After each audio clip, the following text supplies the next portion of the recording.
Let's talk to Hosuk Lee-Makiyama, Director of the European Centre for International Political Economy. Hosuk, welcome back. Good to see you. What's your readout? What did you make of this China-EU summit?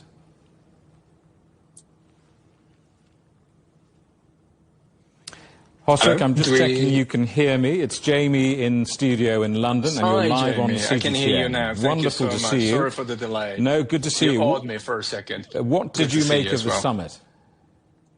Well, it was not a typical summit as you would expect, with new deliverables, new market openings and new promises. And it's a very stark difference compared to the EU-Japan summit we had a couple of days before that promised a lot of new cooperation. But this is equally important between EU and China, because I think in a sense it was a reset, and it was also a reality check in terms of where each party stood in relation to each other. The EU has called for a rebalancing of trade with China.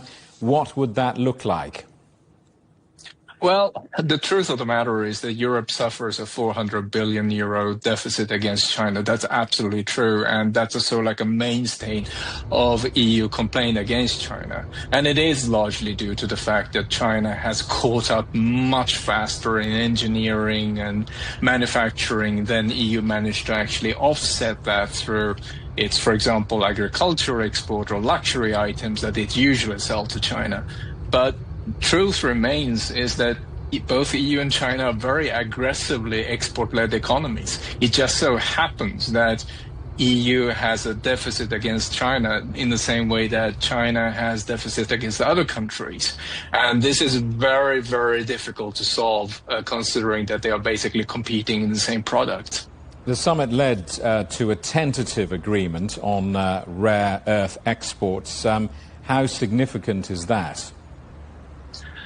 Well, under the new arrangement, the export licensing regime that China is now applying on 7 medium to heavy rare earth elements still against the EU, meaning that the EU will still be under this regime, and there is an exemption for the EU. However, there will be a sort of a fast-track procedure, and so far it seems that China has actually lived up to its word, with 70% of all the licensing applications coming in from European companies, mostly Germans, by the way, being issued within 24 hours. And now I think the most important part here is that these export controls are not necessarily aimed at Europe, but China has decided to apply them equally to Europe and the United States because they are allies.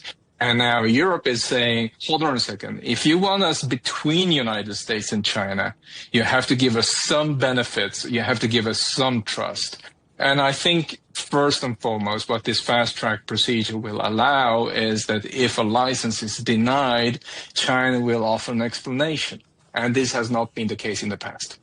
Hosuk, good to see you. Thanks so much for coming on the programme. Hosuk Lee-Makiyama, Director of the European Centre for International Political Economy.